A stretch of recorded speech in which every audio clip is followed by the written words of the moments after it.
ان کو پانی پلایا کرتی تھی. ایسی صحابیاں حضرت اسماء بنت عمیس رضی اللہ تعالیٰ عنہ جنگ یرموک میں، جنگ قادسیہ میں، جنہوں نے جھوپڑیوں کی چوب اٹھا کر، لکڑیاں اٹھا کر کے رومیوں پر ایسا حملہ آور ہوئی تھی کہ وہ جنگ جو فتح ہوئی ان خواتین کی وجہ سے ہوئی. حضرت صفیہ مدینہ طیبہ کی حفاظت پر تنہا ایسی بہادری کا کردار ادا کر رہی.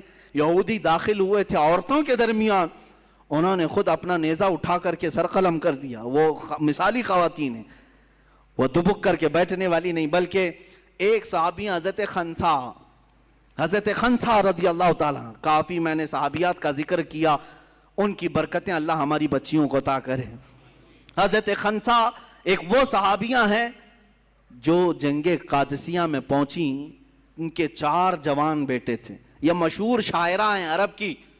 یہ ایمان لانے سے پہلے جب شعر و شاعری کرتی تھی، مرثیہ پڑھنے کا ایک طریقہ تھا عرب میں. جب کوئی مر جاتا تو اس کے تعریفیں کر کر کے لوگوں کو رلاتے تھے.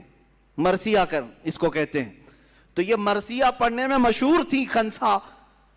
ان کے بھائی اور اس کے رشتہ دار انتقال کیے تھے زمانہ جاہلیت میں. تو مشہور ہے حضرت خنسا نے 2 سال تک عرب والوں کو رلایا اشعار میں.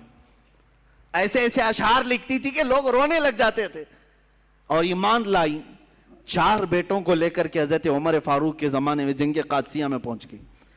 رات کے وقت اپنے پرانے اشعار پڑھنے لگی، لیکن اب بدل گئے تھے اشعار. اپنے بیٹوں کو کہتی تھی، تمہاری ماں نے کبھی بدکاری نہیں کی، تمہارے باپ نے کبھی خیانت نہیں کی. اے جوانوں، اگر تم دین مصطفیٰ کے کام آ گئے تو خنسا کا سر بلند ہوگا. وہ رات بھر اشعار پڑھتی رہی. صبح جب اٹھے جنگ شروع ہوئی. وہ بڑی گھمسان کی جنگ تھی. شام سے پہلے لوگوں نے آ کر کے بتایا حضرت خنسا کو کہ تمہارے 4 بیٹے شہید ہو گئے. 1 نہیں، 2 نہیں، 3، 4.